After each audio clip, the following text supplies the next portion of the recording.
Hello, I'm Yoko, and here's another Pokemon Gijinka video. If you're new, I have 3 other videos that are just like this, where I basically draw random Pokemon for humanized design because I like character design and I'm trying to get better. With that said, let's just get into it. So first up is Kabutops, or Kabutops, whatever. Kabutops was generated to be a boy, which is, if you're new, I use gender ratios to figure out what I design them as. So Kabutops was pretty tough for me because I immediately knew I wanted armor of some kind, but I seriously need to study how to draw armor. I also just straight up gave them scythes? Is that what they're called? I probably could have been way more creative how I incorporated these, and honestly most of the design. But they're just so iconic on the actual Pokemon. I also kept them really jagged, like they weren't the most professionally made. And since they're a fossil Pokemon. I also gave them a helmet type thingy shaped like Kabutops' head. And really spiky hair to emulate the actual spikes that Kabutops has. Also, I didn't notice until drawing this, but Kabutops has purple in their eyes. And I thought that was really cool. I wanted to keep them skinny, but also wanted them to be kind of buff, like a warrior of some kind. So I made them pretty lean and added some muscular arms. I gave them an armored chest plate type thingy with a loincloth type thing. I'm saying thing a lot. But I actually planned on having another loincloth thingy that would be in the back so that they have it on both sides. But I forgot to draw that, so I guess his butt's just out. At least he's wearing a black cover thingy, even if it's hard to see. As for the waist down armor attempt, like on the legs, that probably makes no sense, but I was trying to make it look like Kabutops' design as well as I could. But also it's open in the back, so this guy is very vulnerable to be stabbed in the back of his legs or anything. Oops. Anyway, here's Kabutops. I hope you like him. I don't think he was the strongest start to this video, but trust me, I love all the other ones. Even if I don't know what I'm doing, I still think he turned out pretty cool. Next up is Cortana, whose gender is unknown, so non-binary umbrella.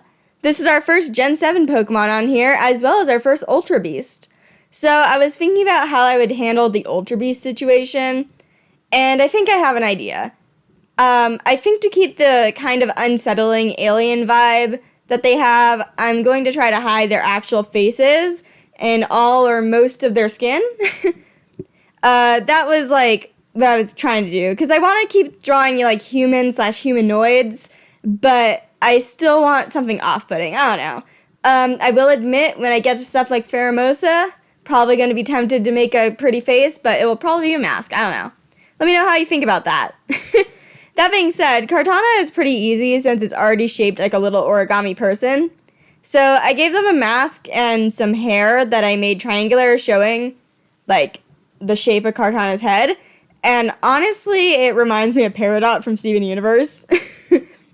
I gave them a very high collar and something I put that connects their shoulders and across their chest. There's probably a word for that. I need to learn these words, especially if I'm doing voiceovers. I also used the line tool a lot while outlining this one since there are so many straight lines. I gave them baggier pants. Baggier pants with parts that open up a bit to show like an inner area that's red. I also added a sword since I swear I can talk. Cortana's whole thing is that they're sharp. Even if the sword isn't maybe not the best. I need to study swords and weapons more. Anyway, I also the older thing about Cortana is that they're tiny because they're like a foot tall or something. I don't know. So I imagine this one's really short, even if you can't tell. Maybe they're like 5 feet tall or something. I gave them baggy, loose sleeves to resemble the paper-like bits of Cortana's design, and I added a yellow strip down their boots to add a bit more pop since the majority of this design is white, which was interesting to color because it's all white. I did make some of it slightly off-white, but it might not be too obvious. But with that said, here's Cortana. I hope you like them. I think that this is a somewhat easy start to the Ultra Beasts, and that some of them are going to be very harder. Someone save me when I get to Guzzlord. But next up is Kindra, who I think is our first 2nd gen Pokemon. They got randomized to be a girl, so I guess we're drawing a Kindra. Yeah, no, that's not a good joke. Kindra was interesting to design. Before I rolled, I was drawing a girl. I will admit I had a man with a mustache in mind. I had to rework her design a bit off camera. Okay, a lot off camera, mostly her hair. It's hard to design. Anyway, I decided on a dress-like design, like with a skin-tight sleeveless top part that turns into an open skirt that like puffs out, showing an inner skin-tight part underneath. I'm bad at explaining. But anyway, that would represent Kindra's belly. I also gave her long gloves and heeled boots with fishnets because fish. I made the heels a little funky looking to look like Kindra's design. And I also had a belt area with a fin like a bow in the back. I tried to make her hair look like Kindra's tail. If you hear that weird sound, that is my dog. I'm sorry. Anyway, I made her hair look like Kindra's tail, and I gave her a crown hair decoration. I don't know if the recording has gotten to this yet, but the design is shiny. If you missed the video of our first shiny design, every 10th species of Pokemon I draw is going to be shiny. But that said, Kindra is the 20th Pokemon, so yeah. With that also said, I probably would have preferred drawing her blue. Contrary to my little online persona thingy, blue is my favorite color.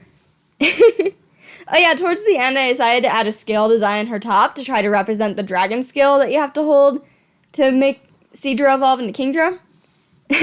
And I like how they add it, I don't know. But yeah, here's Kindra. I hope you like her. What do you guys think of Kindra's shiny? I think I prefer the normal, as I mentioned earlier, but you know, royal purple, pretty nice. Next up is Komo. The randomizer decided I would draw them as a girl, so it's buff woman time. Heck yeah. Even though I need to practice that more, but still, nice. So I gave her a kind of headband headdress type thing to show Komo's head scales. Okay, Komo is covered in scales, so I kind of put them in a lot of places. Like, I gave her long hanging earrings. Like, I really like how they look, though. Her hair is also, like, covers her neck, so it's a bit hard to see, but I imagine she's wearing a type of, like, choker necklace thingy around most of her neck that connects to her type of shirt. More like an armor plating type stuff. Honestly, the type of armor this is the armor that looks like a bikini in video games, and they want to keep the girl looking hot. That being said, I do really like how this looks. Though the part in the middle would probably just stab her. So let's not think about armor mechanics too much and just look at, haha, nice design.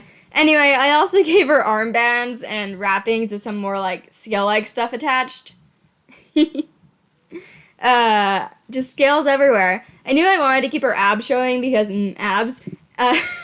Buff woman attractive. Her pants are also simple and gray with some gold dangly bits.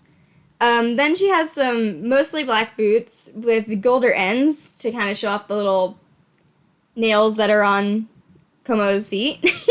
Honestly, I'm bad at explaining most of this. Just know that most of my design choices were made because I was simping for my own drawing. And when I finished, I kind of realized she looks like a buff love child of two of my Danganronpa OCs, Kiara and Yukiko. So that was kind of funny, but bet Ryu's jealous because he loves dragons. But enough about my OCs. Here's Komo. I hope you like her. So far, my friends all simp for her, so maybe you will as well. Also, I'm very happy that this wasn't rolled as the shiny because I might have cried. Why is it yellow and pink? Next up is Magnemite, whose gender is unknown, so non-binary umbrella.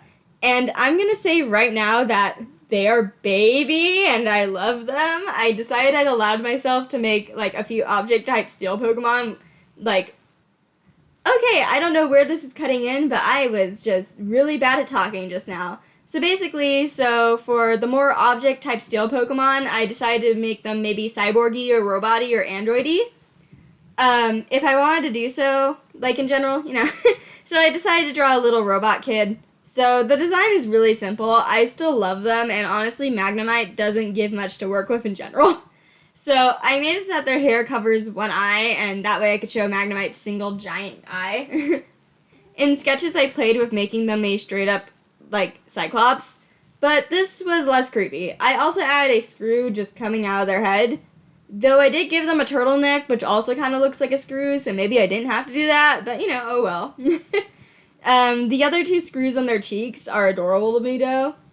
I also gave them darker gray sleeves and pants underneath their sweater, and the boots and tips of their sleeves are red and blue like the magnets. As I'm recording this, I just realized I think that they're cute because they look like my OC shadow. Anyway, here's my Magnemite. I really like them, even if I had some technical issues while drawing this that you saw in the speed paint. I fixed it for the next one. With that said, though, let's get on to our last drawing, which is Miltank, who has a 100% female gender ratio, so we're not rolling, and we are drawing a Dairy Queen.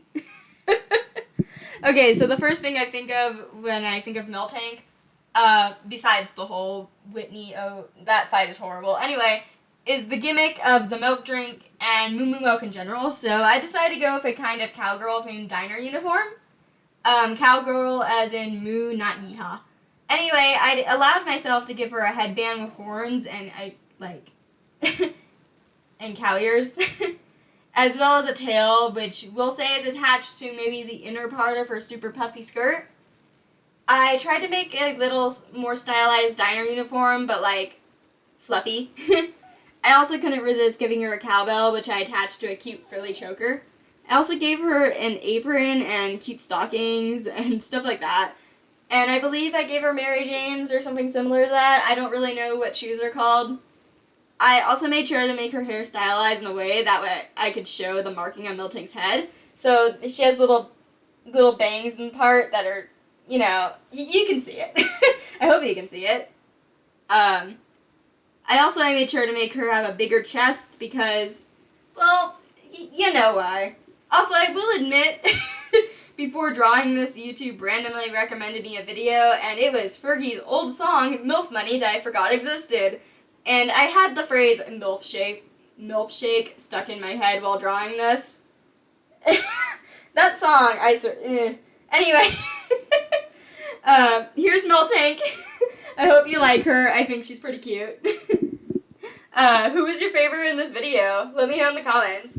If you enjoyed, I'd appreciate if you could like, subscribe, maybe tell a friend. I'm really grateful to all those subscribers coming lately. Trust me, I am. And I get really happy when I get comments. If you enjoy my art, I have my Instagram link below where you can see more. I also have commissions open. Thank you for watching, and I'll see you next week. Peace!